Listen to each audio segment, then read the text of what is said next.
Hey, English learners! Welcome back to the Jane and Alex podcast, your English podcast for daily life English, real conversations, and easy English listening practice. Hello, everyone. It is great to have you back with us today. I'm Alex. And I'm Jane. How are you doing today, Alex? You look very energetic. I am feeling great, Jane. Thanks for asking. I actually had a really interesting morning. I went to a new coffee shop and ended up having a 20-minute conversation with a complete stranger. It was really refreshing. Wow, 20 minutes with a stranger? I don't think I could do that. I usually get so shy, especially if I have to do it in a second language. I just freeze up. That is actually perfect timing, Jane, because that is exactly what we are going to talk about today. Our topic is how to impress someone in English, even if you're shy. Oh, I need this episode. I think a lot of our listeners do too. We all want to make a good impression, whether it's at a job interview, a party, or just meeting new friends. But the fear of making mistakes can be paralyzing. Exactly. But here is the secret, Jane. Impressing someone isn't about using big, complicated words or having perfect grammar. It is actually about how you make the other person feel. Before we dive in, if you are enjoying our podcast, please remember to hit that like button, subscribe to the channel, and share this with a friend who is learning English. It really helps us grow. Yes, please do. Okay, Alex, so you said it's not about perfect grammar. That is a relief. But if it's not grammar, what is it? Well, let's start with the mindset. When most English learners try to impress someone, they focus on themselves. They think, am I saying this right, or do I sound smart? This makes you nervous and self-conscious. That is so true. I am always thinking about my verb tenses inside my head while the other person is talking. Right. And when you do that, you aren't really listening. To impress someone, you need to shift the focus from you to them. The most impressive people are the ones who are genuinely interested in others. So being a good listener makes me impressive? 100%.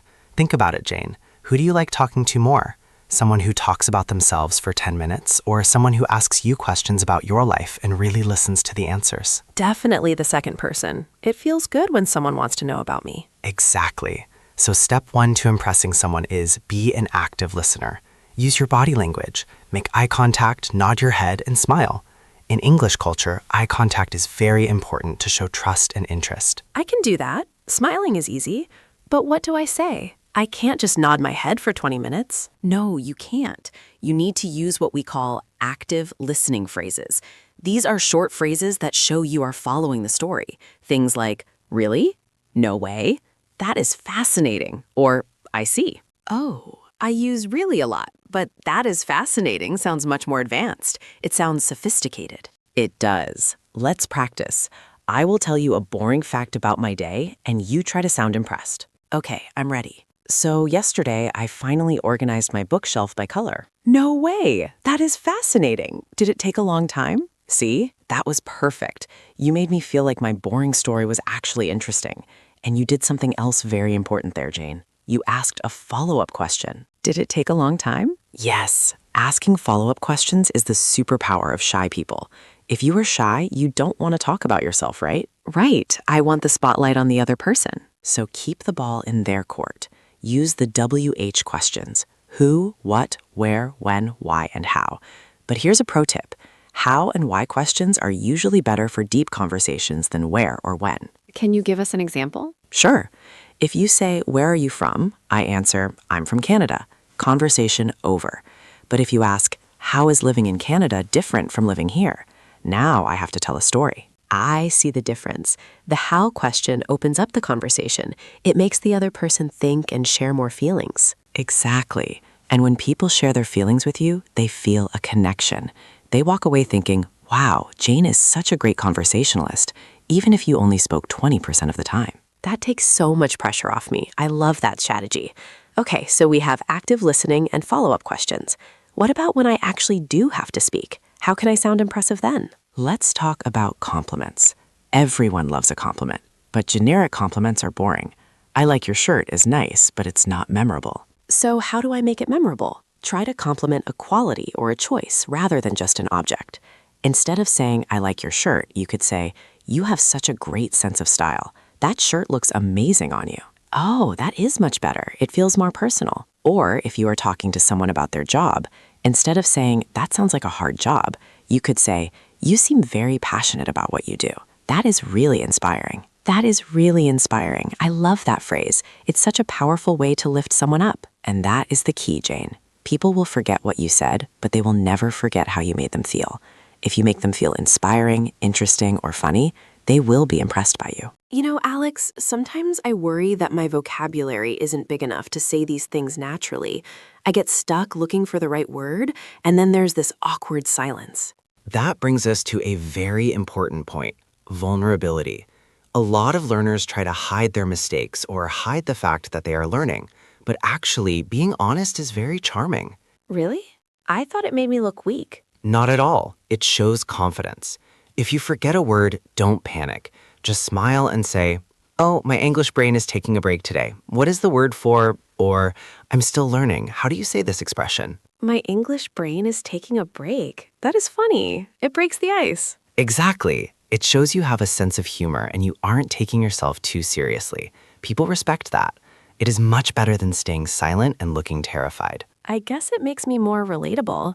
Everyone has struggled with learning something new. True. Also, don't be afraid to keep your sentences simple. You don't need complex grammar structures to be impressive. Clear communication is always more impressive than confusing, complex sentences. Clarity is king. Clarity is king. I will remember that. Sometimes I try to use these long sentences with although, nevertheless, and furthermore, and I just get lost in the middle of the sentence. Even native speakers get lost in those sentences sometimes. Stick to subject, verb, object. Keep it punchy. It shows you are confident in your thoughts. Okay, I have another scenario for you. What if I am in a group? That is the scariest situation for me. Everyone is talking fast, cutting each other off, using slang. I feel invisible. Group conversations are the final boss of language learning. They are very hard. My advice, do not try to be the leader of the conversation. Be the supporter. The supporter? What does that mean? It means you validate what other people say. If someone tells a joke and everyone laughs, you can say, "That was hilarious." If someone shares an opinion, you can say, "I completely agree with that." You are adding to the energy of the group without needing to control the topic. That seems manageable. I can be the cheerleader of the group. Yes, and eventually when you feel comfortable, you can add a small story, but keep your stories short.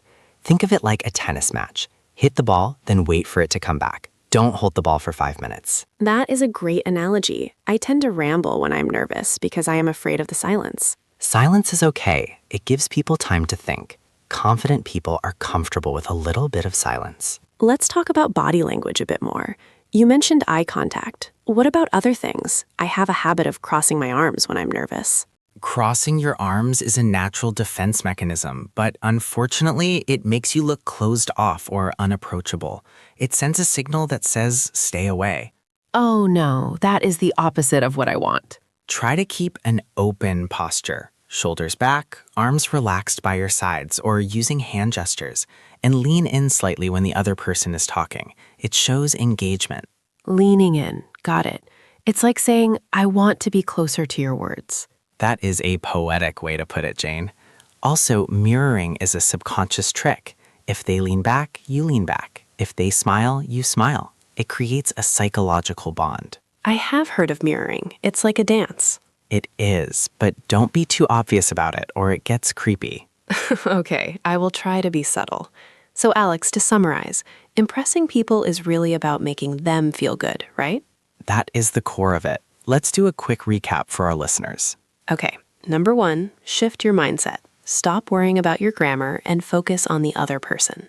Number 2, be an active listener. Use phrases like, that's fascinating, and ask how and why follow-up questions. Number 3, give genuine personal compliments, not just about things, but about people's energy or choices.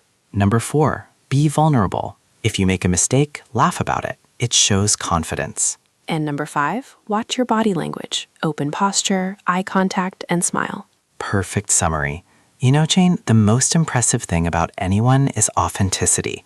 If you are shy, be shy, but be a kind, interested, and smiling shy person. You don't have to change your personality to speak English well. That is such a nice message, Alex. I feel better already. I think I might even be able to talk to a stranger at a coffee shop now. Maybe for 5 minutes, not 20. 5 minutes is a great start. Progress is step by step. Well, this has been incredibly helpful for me, and I hope for all of you listening too. We would love to hear from you. What is your go-to question to start a conversation in English? Do you have a favorite phrase? Yes, please leave a comment down below. We read all of them, and we love seeing your English improve. Also, if you found this episode useful, don't forget to like and subscribe. It helps us create more content for you. Thank you so much for hanging out with us today. Remember, every conversation is a chance to practice, so don't be afraid to get out there and say hello. Absolutely. Keep practicing, keep smiling, and believe in yourself. You are doing better than you think. Until next time, happy learning. Bye, everyone. Your progress doesn't end here. To continue advancing your English skills, click on the next video or explore the additional videos we've thoughtfully selected for you.